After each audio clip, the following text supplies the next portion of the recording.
and get a sense for the incarnation and the good news of Jesus Christ to start off this week. And now, as we rethink humanity and try to discuss all week what people are for, I hope many of you have enjoyed the various presentations you've been able to attend.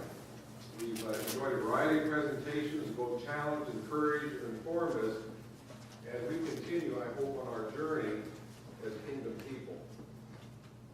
Tonight, the topic is, what are people worth? 4 views, 4 ways of looking at minimum wage.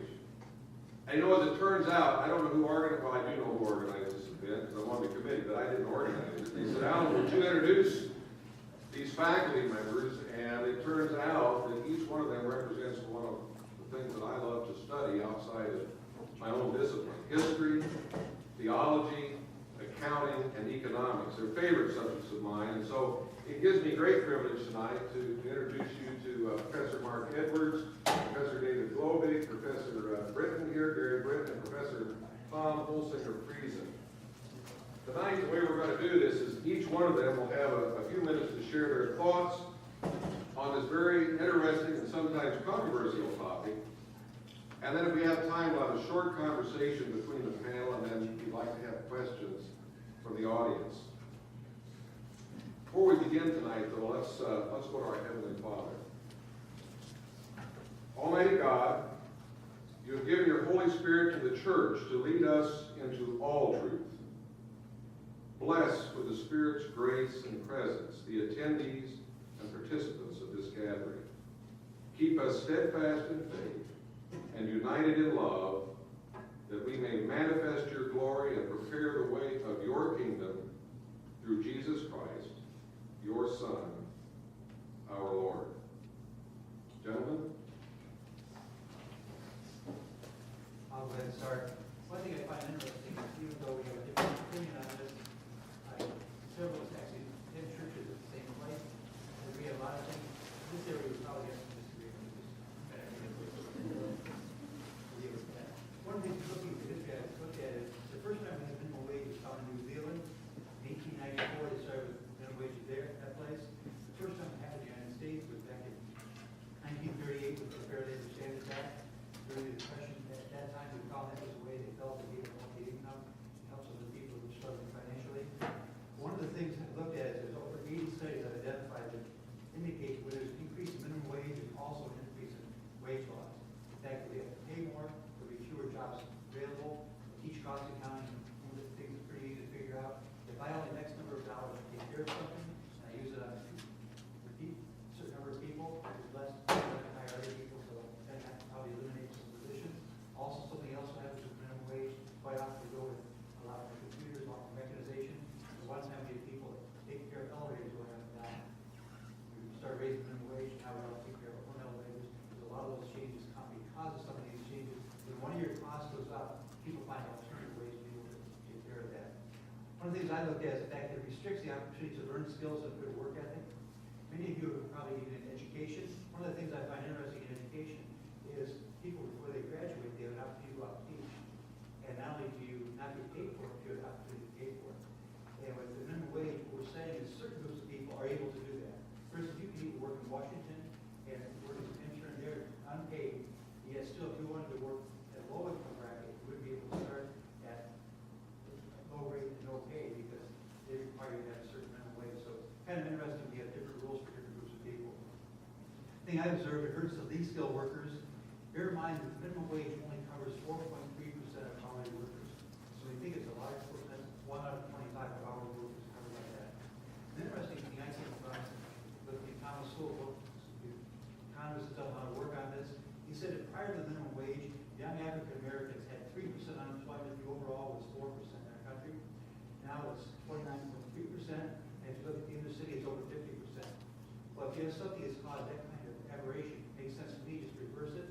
That probably won't happen. But because of that, many of those people are no longer able to have jobs. There'll be a lot of other issues that come because of that issue. Minimum wage usually creates an excess supply of unskilled labor. More people want to work because it's a higher wage. Unfortunately, businesses want to hire fewer people. Because they're hiring fewer people, the people may desire to work if there's no jobs available for them.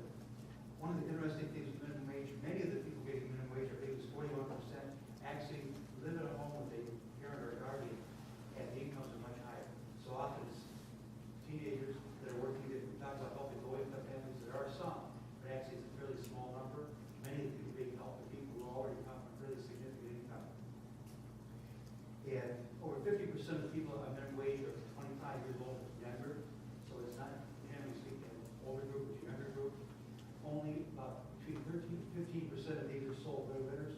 So most people getting minimum wage are not sole breadwinners. That's often one of the things we've heard to, but it's not really the case with this economy. Another thing we sometimes miss is the fact that low wages are often temporary. Look at the lowest fifth back in 1975, people were the lowest fifth of the income. You look 16 years later, and there's only 5% of those people who are still the lowest fifth. In fact, 3 out of 10 actually now we're in the top fifth. So people being in the low income bracket, some stay there for a long time, but most actually are just moving over to a higher bracket over a period of time. Another thing that's really been a challenge for us is the competition is no longer national. It was fine when we just had the United States, we could set the rules, but now because of .com and all the communication abilities we have, now we're competing with people not only in the United States, but also overseas. And if we charge too much, someone else could be producing it. Most of the tech help you get now is from India. India has advantage, you can speak English, and there's 12 hours difference. So we're seeing a lot of things farmed out there, because the wages go too high here, they go somewhere else. That's one of the issues. If we really wanted to deal with the area of helping the most poor people in our country, the logical way to approach it, rather than the wage that we've identified very few of them would be benefited, would be the benefit of going to earned income credit. I teach tax, so I'm really familiar with that. Basically, people in lower income bracket can get what my colleagues would call negative income tax, up to $6,500 a year if you have 2 children, depending on your income. It's a negative income tax. If we really want to put money in poor people's hands, it makes sense we do it that way. Because that way, we get 92% of the people that are poor are actually getting earned income credit. So meeting the needs of the poor would be best identified going with earned income credit. I think it gives a kind of overview as to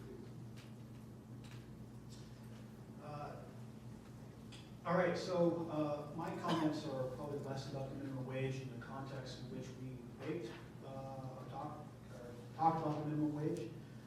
I'm reluctant to engage in this debate because I feel like I'm fighting on foreign territory with the world of economics and business. It's not a way of thinking that I'm used to. Hopefully one of the things you'll take away from tonight is not simply that we have different opinions about the minimum wage, but that we look at reality differently. For historians, we look at economists like we look at a lot of the social sciences as dependent too much on abstractions and hypotheticals. And historians feel a little bit like Superman sometimes. Like we need to come along and save the people who are trapped in these abstractions. So I want to save 2 people tonight. They're both have the last name Roosevelt. First, Teddy Roosevelt.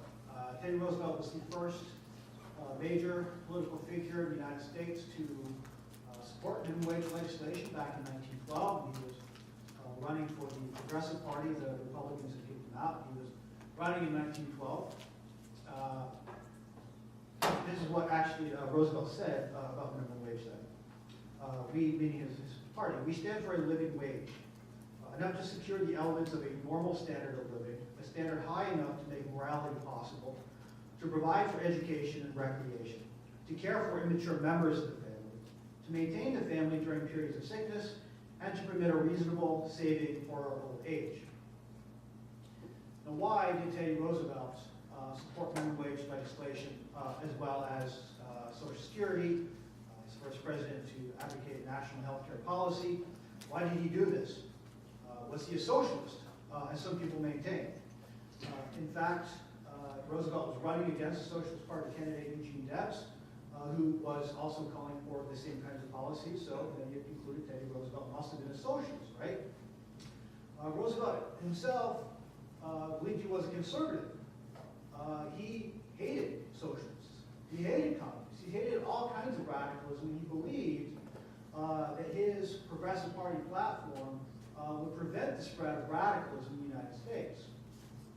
And how, if the radicals are calling for minimum wage, how would advancing minimum wage yourself, how would that prevent the spread of radicalism?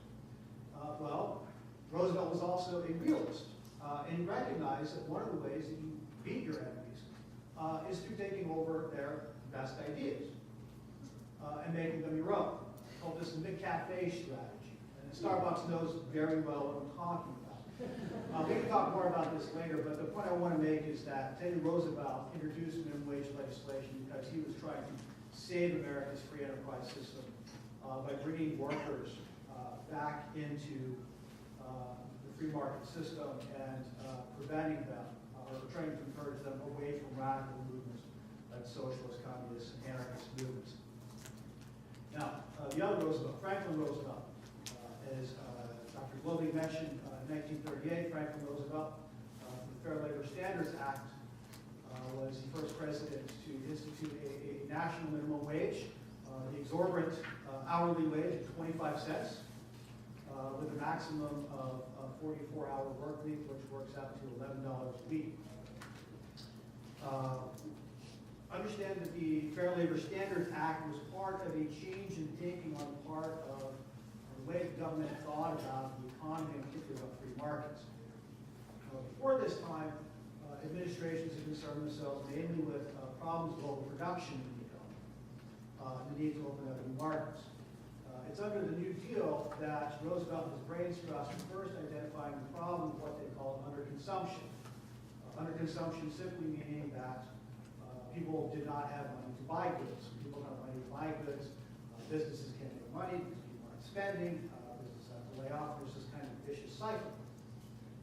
And so New Dealers felt that they need to address problems of underconsumption by getting money into people's hands.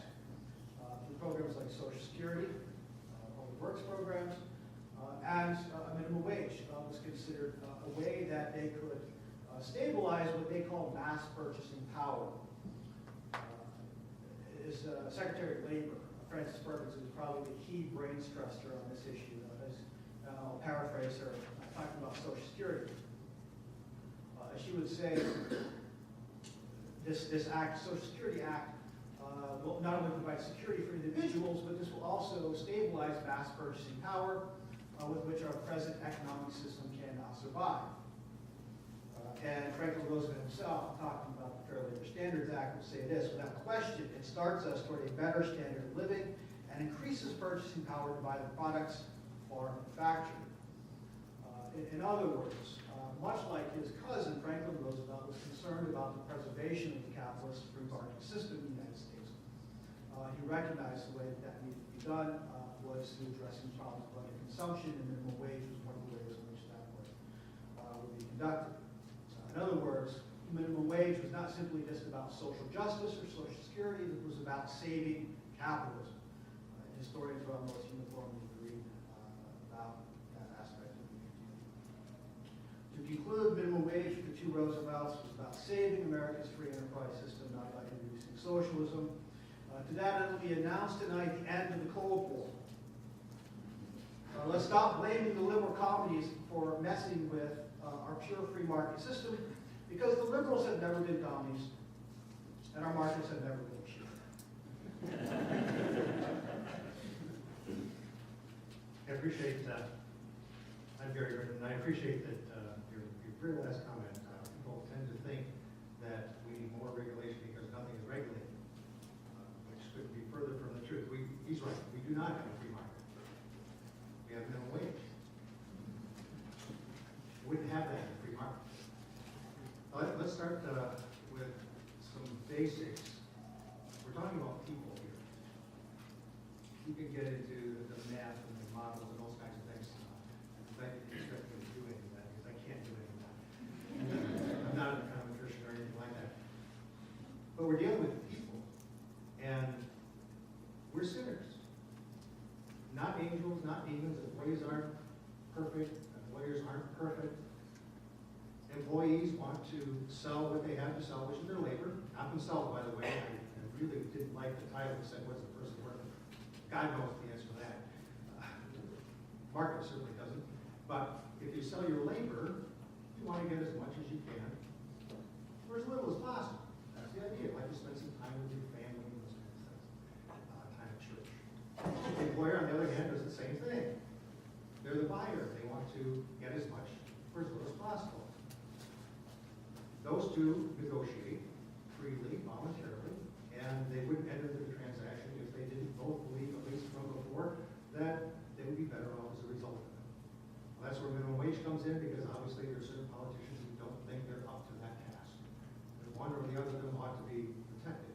It's not always the case, by the way, in every economy that it's the labor or the employee that gets protected. Sometimes it's the business side. Once that happens, then the employee begins to work, and the producer makes whatever they produce, and then they switch.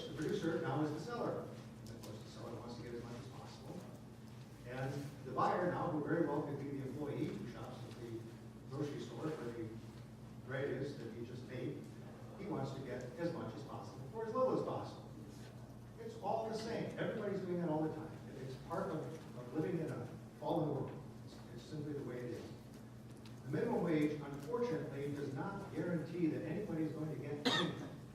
There's a huge if at the beginning of a minimum wage law. And failure of the Standards Act of 38 actually wasn't the first national law. That would be the Davis-Bacon Act of 31, which was overtly and avowedly racist. It was found that it was a good way to keep down blacks who were construction workers who were coming up to the north and taking all those white jobs. So the Davis-Bacon Act was passed to make it harder for them to compete with northern workers because they couldn't offer to work for less. So what happens in a minimum wage is that the government declares, if you want to work, we're going to tell you what you have to charge. You can't charge any less than right now $7.25 an hour. That's it.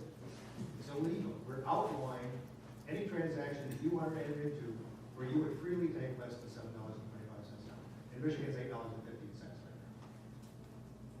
Nobody has to hire anybody. The law doesn't say you have to hire people. It just says that if you hire somebody, this is what you have to pay. It's not a floor that raises everybody up. This is from Walter Block. It's a hurdle that some people have to get over. And some people don't jump so low. And those are the people we're concerned about. How do we help those people? I think everybody at this table is concerned about how do we help those people? Might be young people.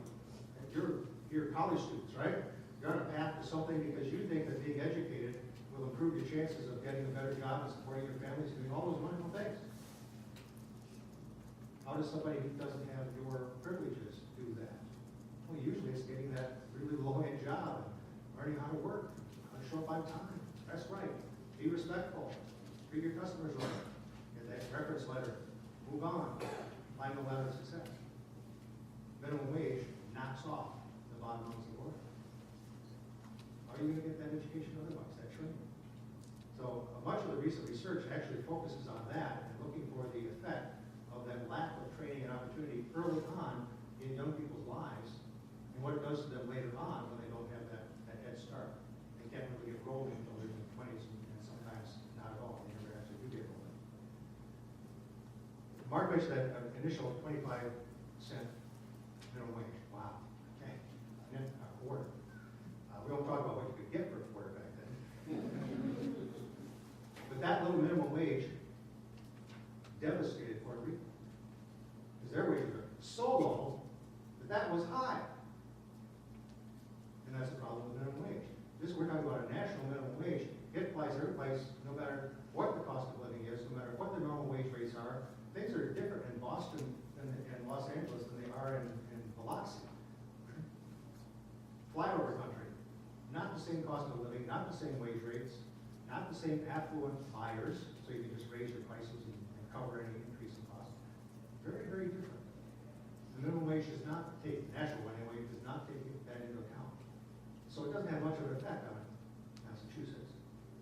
It may have a profound effect on Mississippi. People in Los Angeles won't even know it. So you probably heard some of those, Seattle CTAC, $15 an hour. San Francisco, $13 an hour, and so on. $10.10 an hour for them doesn't make any difference. They're already way over that. Louisiana, it'll make a difference. In Iowa, it makes a difference. And who gets hurt? Low skilled, uneducated, the people who need to get on that first rung. Somebody says, sorry, can't get that $7 an hour job. It's illegal now. But I'd like to work for $7. Can't do it. Sorry. It used to be that the minimum wage didn't cover a lot of industries, but currently it covers just about everything. The federal government recognizes that some people whose labor is not worth as much are harmed by the minimum wage. Right in the FLSA 14C, section 14C, there's an exemption for people with disabilities. It says right in there, if you have a mental disability, you have to file applications and so on, that you can pay less than minimum wage. I've actually worked this, I worked in mental health for quite a while, helping people learn how to work, opening, starting businesses, that sort of thing. And we could have 3 or 4 people, these were seriously ill people, 3 or 4 people that could do the job of 1 or 2. Well, if we had to pay a regular rate, again, it was all their money, it was nothing coming from outside. If they tried to pay themselves a minimum wage, the money that they could pay competitively wouldn't cover that. And so the law recognizes, the very law that is supposed to help everybody recognizes that it is the fact that some people's labor is not worth what the cost is to the employer, or what the employer can get for selling whatever it is that they're selling. Just no way around that. People don't think about that very much, but that's a major exemption now. About 300,000 people are on that particular exemption and making less. And of course, there's one for tips, and there's some other family farms and so on. There are several exemptions, but not nearly as many as there used to be. The minimum wage law only affects wages, money wages, not everything else that goes into a job. All the rest of the compensation factors doesn't touch those. So if you force an employer who maybe in the short run can't fire everybody, okay, because he's a nice guy, and he just wouldn't do that anyway. But he wants to stay in business, otherwise he lets everybody down. So what does he do? Reduce benefits, insurance, free meals, uniforms, parking, retirement funding, subsidized child care, reduced breaks, requirement for exact start and quit times, no coming in late, leaving early, employee discounts, no flexibility. Let's say that mom has kids at home and up until now, it's pretty much okay if she had to leave, she could go home anytime. Not anymore. Gotta be here, gotta get the production out of you. More work, harder work, faster pace, you gotta get the productivity out of you. Full to part-time, reduced overtime, reduced training, chance of promotion, and so on and so on and so on. All of those things are called adjustment channels. All of those things are places where a business person is going to look to cut to stay in business. If they can't do that, it will be like the restaurant down in Hillsdale, you might have heard about, closed on September 28th. It was a ministry of a pastor. He hired and kept people on staff that nobody else would want. People with mental problems, things like that, anger issues, and where somebody would be fired, the chef would be fired, they had a restaurant, the chef would be fired for breaking dishes, not at that restaurant. He worked hard to keep people there and to give them dignity. September 28th, they closed. Minimum wage closed them down. Couldn't handle the increased cost. All right, let me close with a thought. Minimum wage laws, and this is a quote from Globig, presume that politicians are morally justified in destroying some people's freedom in order to inflate other people's wages. The way to respect the equal dignity of all is not to treat some as dispensable for the sake of others.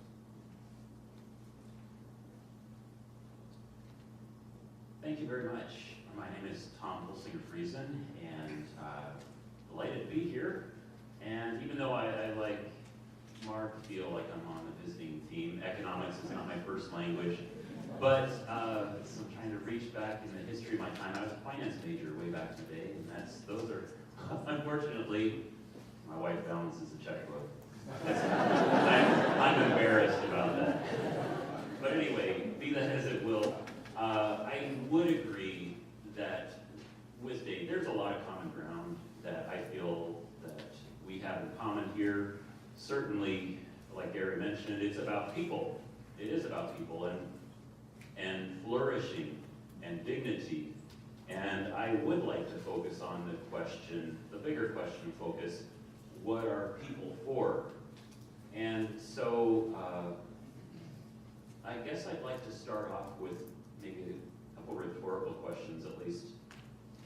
First one, does government intervention to set a wage floor, or minimum wage, introduce distortions and inefficiencies in the economy? And there I would say the answer is yes, it absolutely does. I don't disagree with anything that's been said here. Maybe the next question though, is this the right thing to do to disrupt the efficiency of the natural economy? And I'd say, yes, it's the right thing to do. It's the whole point of the minimum wage. I think it's a good thing because it enables a better, more faithful, and I'll argue, in my view at least, a more biblical response to the question raised by this focus series, what are people for? Kingdom economics, and I'll talk a little bit about the year of Jubilee, this notion of the common good, long run or long-term flourishing on a national and a personal level, all of these things. Now, certainly a wage floor is not going to bring in any kind of utopia. I do think it sends a message, though, about human dignity and value. And so I want to kind of unpack that just a little bit. First off, you know, I agree with Gary, we are all sinners. There is moral hazard in so far as we do tend to seek our own best interest. I guess maybe where I would differ is that when I read Scripture, especially the words of Christ, and I'll just have a passage here in a second, what seems to be the bigger issue in Scripture is what are those with power doing with the power that they have? And when we talk about minimum wage, we're talking about folks that are not on an equal playing field. And that's life, you know, that's the way it is, but it's still an issue of does this power inequality constitute something that needs to be at least acknowledged? So maybe I'll jump in and first note, I think there is something wrong with our economic system. I'm grateful for capitalism, it's brought us so many benefits, and yet the way things are going now, and there are plenty of studies that show the way the income inequality gap is increasing quite dramatically.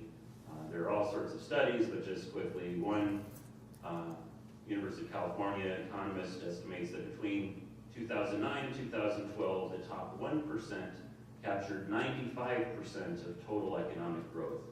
Another study looking just at Michigan estimated that 82% of the real income growth from 2009 to 12, 82% was captured by the top 1% income earners.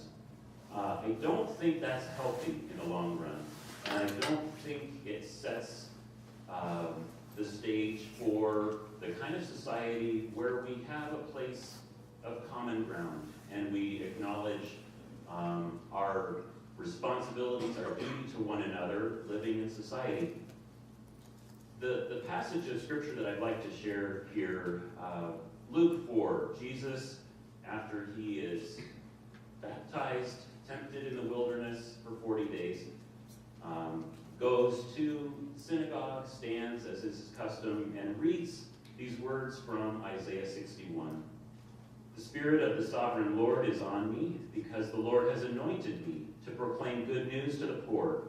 He has sent me to bind up the brokenhearted, to proclaim freedom for the captives, and release from darkness the prisoners. And then this last line, I think, is the most important. To proclaim the year of the Lord's favor. Now, scholars are pretty much unanimous in arguing that that line, proclaiming the year of the Lord's favor, is a direct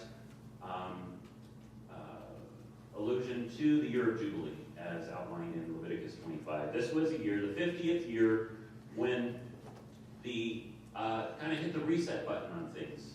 Okay, people are different. Some have good work ethics, some don't. Some have tragedy. Maybe someone loses their arm, can't work, whatever. So there are going to be cases where income will accumulate, property will accumulate to some and not to others. That's a fact of life. But according to the Lord's commandment here in Leviticus 25, the 50th year would be a reset. So all of the clans that had lost land would be able to get that back. Slaves were set free, it's the Israelite ones. By the way, when Jesus quotes from Isaiah 61, he leaves off the last part. He says, to proclaim the year of the Lord's favor, and then Isaiah goes on to say, and the day of vengeance of our God. Anyway, I just throw that out there. It's just kind of interesting. Maybe it's an argument from silence, but nevertheless. Clearly, the emphasis in Christ's ministry is on particular attention to the vulnerable in society. And his biggest arguments are those with power, particularly religious power. I don't want to make this into class warfare by any means, but I do think that looking at the economy as a whole, going back to Adam Smith and the invisible hand of the market that allegedly will make everything efficient and wonderful, doesn't deliver all that it promises, at least to society as a whole. So Milton Friedman, a famous economist, talks about we have a free exchange when there is no coercion involved and both parties have full information. And I'd argue that in the system that we have, especially when we talk about labor, there are cases, especially with the most vulnerable and least qualified and so forth. Number one, is there absolutely no coercion? Well, if it means there's no gun pointed at your head, I suppose you could say that. But the options are very few. Number two, do we have all the relevant information about labor? And there maybe it gets back to the point of, do we treat human labor just like another commodity, just like a bucket of coal or a barrel of oil? And I'd argue that because work is a gift from God, going back to Genesis 2, even before the fall, that work is an essential part of what it means to be human, and therefore to treat one's labor as just a fungible asset, it can be interchanged with anybody else. It degrades the human person potentially. So maybe I'll just close with this, that an Augustinian view of freedom doesn't concern itself with the lack of restrictions as the Milton Friedman approach would. Rather, freedom is defined in terms of what it's for, what it promotes, human flourishing. And in that kind of a world, efficiency is not the end all and be all. The goal, the human telos, the objective, how can we flourish in the way that we were meant to, created in God's image? And I'd argue that having a minimum wage, while not, it's not a perfect solution, it does provide a bit more progress toward what I think Christians should work for, more of a jubilee spirit, as crazy as it might sound. Thank you. Very good, thank you, John. I think we should give them a hand.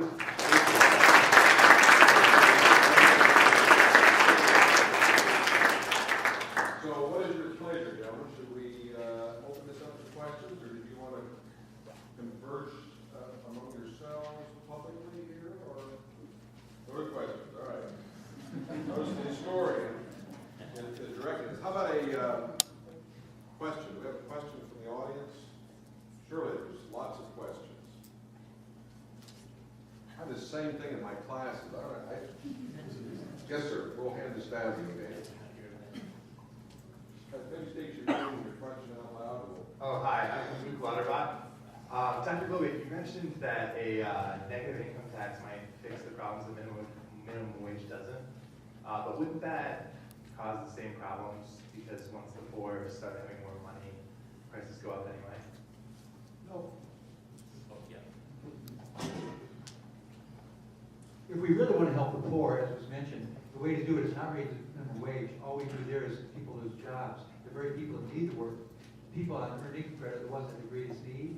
So if we truly want to help the poor, I'm not a real big one on negative income tax or earned income credit, but it truly helps the poor much better than minimum wage does. Minimum wage kind of throws the money out. Some of it's the Santa Monica. They did a study. They're going to give programs to be $49 million worth of cost, putting together benefits and all. 400,000 was going to get to the poor people. So less than 1% was going to get people really needed it for this apparatus. So really, if we want to help the poor, we put the money where the poor are. We don't just throw it out from the sticks. Just as in the way of studies, this idea that raising minimum wage always results in job loss is a very contested notion.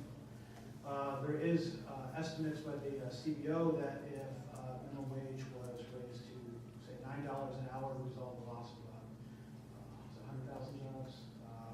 For 10 an hour, it would be 500,000 jobs. However, we have high minimum wages in some states and some cities that are above the minimum wage. We've had this for some time. There's actually been studies done of these cities, and what they found is that job loss is actually next to nothing in cities with high minimum wage.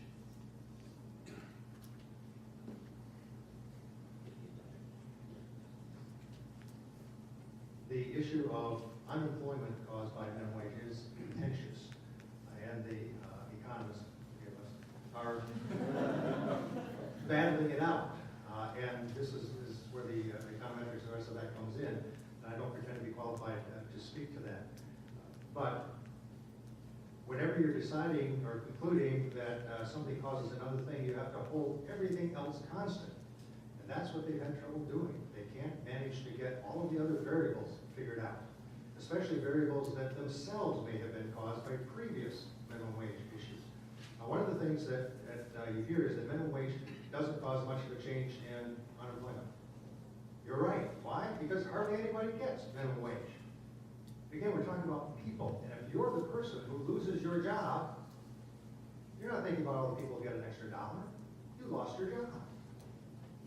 Is it right to just discount that person and somehow compare their loss to others' gain and say, okay, a bunch of people got $1 an hour, $2 an hour, 100,000 people lost their jobs, 500,000 of the wage goes to 10, 57% of which will be women. It's worth it. And it strikes me as similar to when I think it was Madeleine Albright was asked whether or not 500,000 Iraqi children's deaths were worth it. And she said, yes. I have a problem with that. I don't think it's worth it. The other question is, who gets to decide this? Is Tom's point. Why do we trust, when we're talking about power, who's got the power here? Who's got the guns? Let me back up. Who's got the Predators, the Hellfire missiles? Ain't us. They got the power. Why do we trust those people, right, to make decisions for you, each one of you individually? Who in Washington knows your life, should run your life, decide what kind of job you should work at? And if somebody else should make $2 an hour more so you can lose your job. You know, you do raise a great point, and I think on this, I would just have to disagree. I respect your position, but, you know, call me crazy. I think, and that's fine, but I actually don't get as worried about the NSA snooping as I do businesses who seem to know every little detail about me. That's me, but nonetheless, getting back to the question,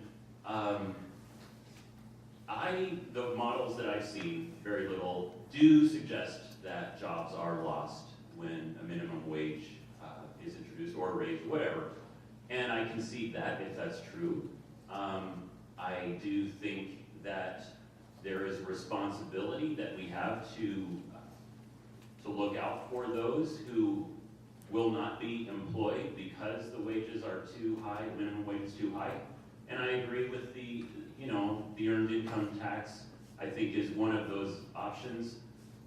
So the minimum wage is not any kind of magic bullet in itself, but in combination with other programs, for example, job training, apprenticeship, education, I think I would agree with some up here that the welfare system as we have it now isn't working the way that promotes life and vitality and human flourishing. So I'm for whatever works, but I'm also less trusting of what feels like centralized power when you have Walmart, the big bad guy I'll pick on, who did announce today that they are spending $1 billion to raise the wages of their lowest workers.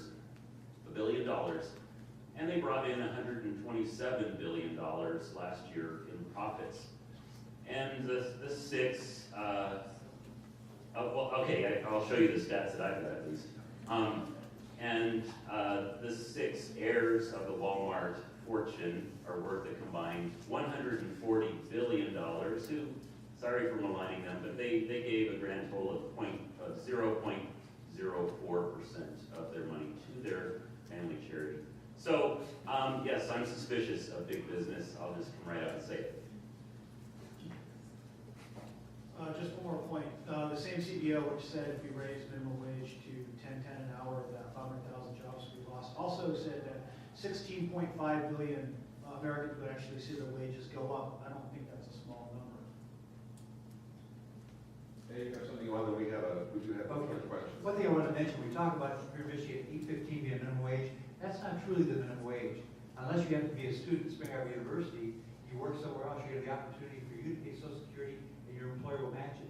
Also, your employer pays food a federal unemployment tax. They also pay food. Between all those, that 8.15 now goes to 9.28. So let's make sure we're clear. We talk about these things. There's actually more required by law to be able to be covered on that. So I think it's one thing to be important. Also, we talked about the top 1%. I agree the top 1% is growing very rapidly. Most people pay a minimum wage, are not the top 1%.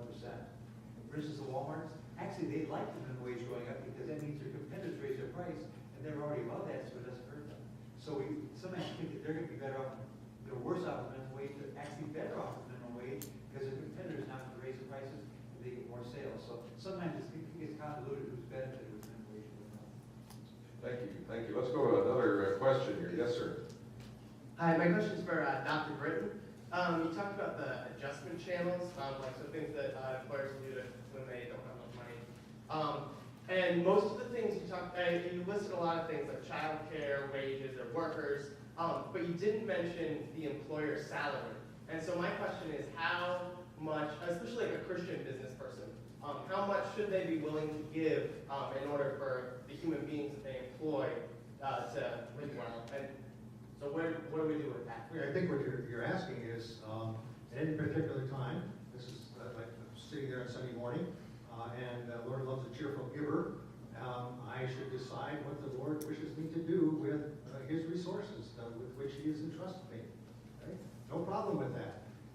That's me, and Tom's right. That idea of giving back is clearly Christian. There's no question about that.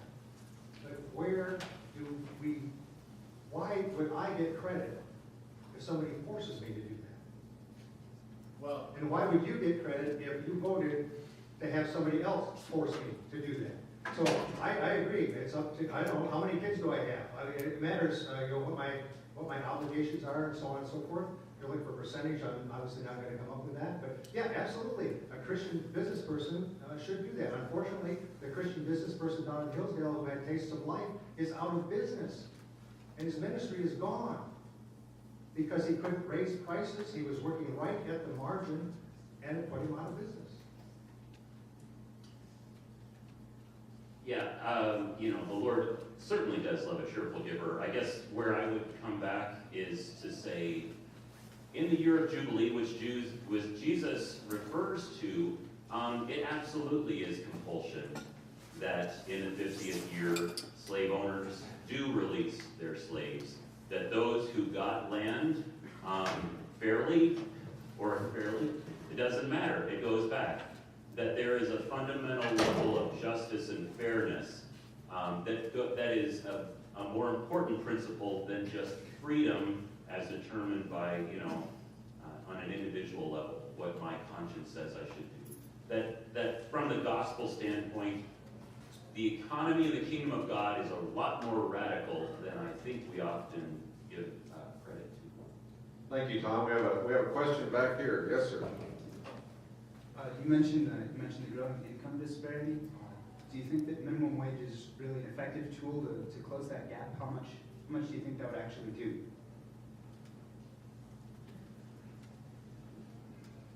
I'm willing to say just briefly, it's not going to do much, but that's not the point. It sends a message, and it's a small step. I think the message is do what we say to businesses. And if that's the message, and it may very well be, why would you stay here? The world is open on the dash, what have you done for those people you're concerned?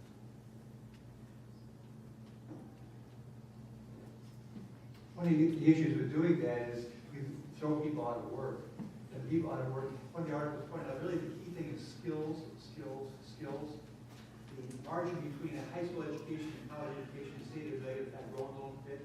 It's not that the college education is growing that rapidly. Those without the college education has gotten lower and lower and lower. So with skills, you get demand, higher pay, and get it. Without those skills, there's less of this need for what you have to contribute. So really, skills you have, what you're gaining here at school, is going to give you an advantage over other people. And so if people have those skills, they're able to do that. Without the skills, they're going to be at a loss. Many of the people in the city, 50% unemployment, where do they find their skills being used? Vice and crime.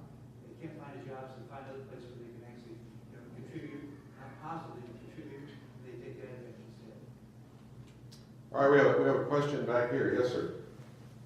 Yeah, so I'm interested, you see businesses that find by giving every employer an investment in the company, like literally, where we earn a certain amount, and once we earn that, we start giving this back to our employees. They see both their employees benefiting and getting a higher wage, and themselves getting better working employees.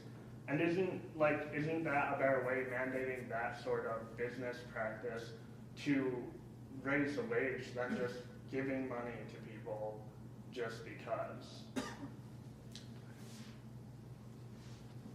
Well, it is, except if you're mandating someone to pay $10 an hour and only producing $8, they won't do it very long. In cost accounting, you learn very quickly.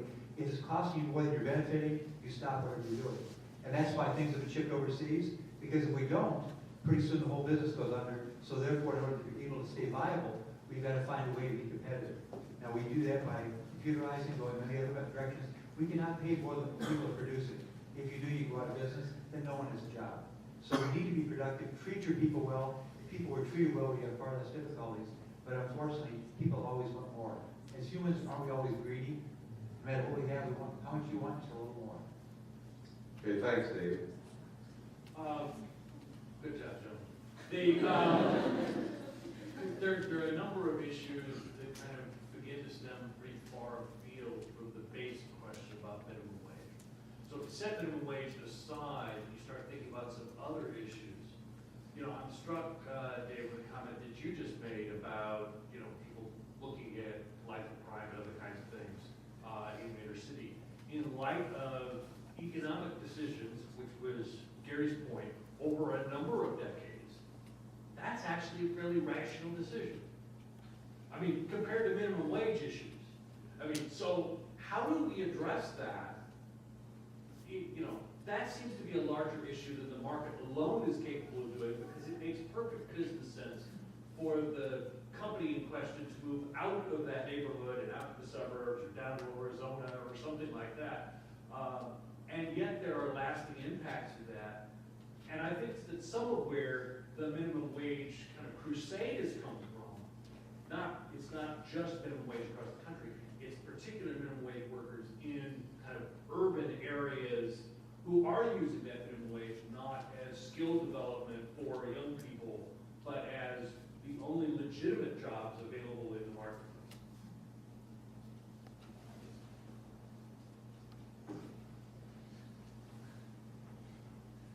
I thought your conclusion that was rational behavior was right dead on. People aren't stupid. They make decisions based upon what their options are. And the options there are extremely poor. The question is, why are they poor? Why is it that before the FLSA, somewhere in that neighborhood, the unemployment rate for black 16 and 17-year-olds was below that of white 16 and 17-year-olds? That's history. That's the way it was. So what happened? But given that we're in a really bad situation, how is it wrong, or why is it bad, to give someone an option who has none? Someone has a job, great. And Mark is exactly right, 16.5 million people, something like, they're going to get a raise. Now that's only a raise in pay, not in compensation. They could lose their vacation time, they could lose breaks, they could lose any number of things. A couple of dozen places that could be cut. Keep in mind Since you mentioned Frieden, I get to mention Marx, okay?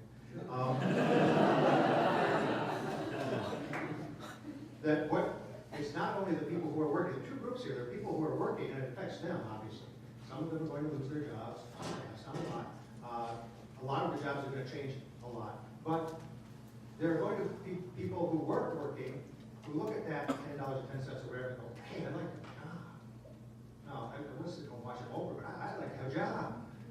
And so they show up, and maybe their skill level is higher than the other people who were already out there looking for a job. And now those people have this additional competition. The people who still have the job will say they couldn't be fired, nothing could happen because they got good boss, and so on. Those people are standing outside the door figuratively, and some of them literally, waiting for that job. So if you've got a job, are you going to swap if the boss treats you poorly, or cuts your breaks, or just treats you really, really bad, exploits you? Oh, you're glad to have a job. Plenty more where you came from. They're standing outside the door. They all showed up when they heard $10.10. Minimum wage only affects the money wage, not all the rest of the things that go into a job. We got something you want to comment? Yeah, I mean, the minimum wage is really not a huge part of this issue, at least the way I see it. I think one of the issues is what kind of a world do we want, and what direction are we headed? Are we getting closer to the world that we want? And it was Frederick Taylor who was kind of the father of, working out a scientific management way of bolstering efficiency to the point where everything would work like clockwork. He says, in the past, the man has been first. In the future, the system must be first. And I think that's kind of the way we're headed. When efficiency is king, and if a business doesn't get what it wants, it simply moves. Where's the concern for the community? Where's the concern, the obligation that they have to pour back into the community? Efficiency is a hard taskmaster, and it'll burn us all in the end. Bankrupt, out of business, businesses don't help anyone. The notion that urban problems can be attributed to minimum wage, I find a fascinating argument. And by that I mean really, really complicated. I'm not saying that it does not involve, but my understanding of inner city problems is that this has to do with post-World War II suburbanization, white flight, defunding, decrease in the tax base, and frankly, in the case of Detroit, not letting African Americans move out to the suburbs when they had opportunities to do so. So this has a lot more to do with the minimum wage. It has to do with a legacy of racism, among other things. All right, did you want to say something? We have questions here. That's exactly right, and that's part of the point, is that to attribute all these wonderful results to a magic minimum wage, it is like attributing everything that happens in the inner city that's happened to the equals of a minimum wage. They're both wrong. Problem is, we can't tell. We're working on it, but we just don't know at this point. So do we just shoot into the bushes when we see them rustle and hope that it's a deer in there? I've got a couple of questions here, but we can, maybe more. I think you put your hand up first, one here, and you have a question. Okay. We got three going. Hi, my name is Cody Pellos, and I understand that the minimum wage is supposed to help out the poor people. And I know you said when it was first federally instituted in 1930, it was at 25 cents, and now it's 77 years later, it's at $7.25. That's 29 times higher than it was in 1938. And obviously the prices in 1938 are a lot lower. So I think I'm guessing if we want to raise the minimum wage to $15 like many people would want to, it would cause a lot of prices to go up. And it would also make it more challenging for people to buy everyday essentials. So how would that help out? So if we want to raise minimum wage a little more, how is that going to help out the poor people to buy everyday essentials? First thing I'll say is that I don't think that minimum wage was about helping poor people. I think it was about stabilizing mass purchasing power, getting money into as many Americans as possible. And that did not mean everybody. For that time, it did not mean mainly women and African Americans. But it did mean putting money in people's hands so they could spend that, and that would be a stabilizing mechanism in the free market. Take that for what you will. The other thing is the increase in minimum wage, and here I'm really getting over my head, so Gary or Dave might have to help me out with this. But the minimum wage has to be measured against the CPI, right? The Consumer Price Index, and we're right on that. The high point for the minimum wage in terms of the purchasing power of a minimum wage job was 1968. Since that time, we've been on the decline. What that means is that the minimum wage has not been kept up with prices. I've even heard studies that the minimum wage, if it had, would actually be set at $18 an hour. And so, if minimum wage goes up, is that going to affect prices? It might. It might not. But everyday low prices is probably unsustainable. We have about 3 minutes, so just so you'd be aware that we do have one more question, we can get it in. If not, Gary, if you have something you'd like to add to Just a stat, in case we're interested in that all, 68 was the high point. Actually, they've gotten ahead of inflation. That point is $1.60 an hour, 1968. If you took that 25 cents that we started with in 1938, and adjusted it for inflation, like I think Nancy Pelosi and other people said we must do, instead of cherry picking the 68 top figure, we started with the original and we just adjusted so that it always kept up with inflation. Our current minimum wage would be $4.20 an hour. Does that include productivity gains? Productivity gains, average or marginal?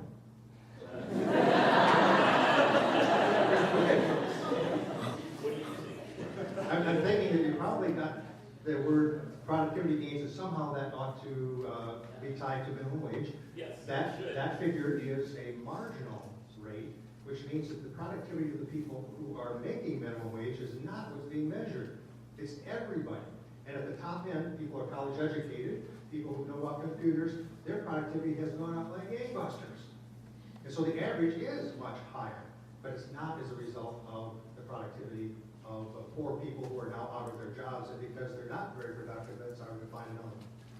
Okay, thank you. Your fun fact, or poll rather, last year Gallup poll said that 54% of conservatives said the minimum wage should go up to $9 an hour. This is not a crazy thing at all. It certainly is championed by the left, but it's also agreed to by a great many on the right. Although it's rare, it is possible for an awful lot of conservatives to be really wrong. Well, we did have one more question, but it is of the hour, I believe. And so in order to honor that, I would like to have us give another hand to this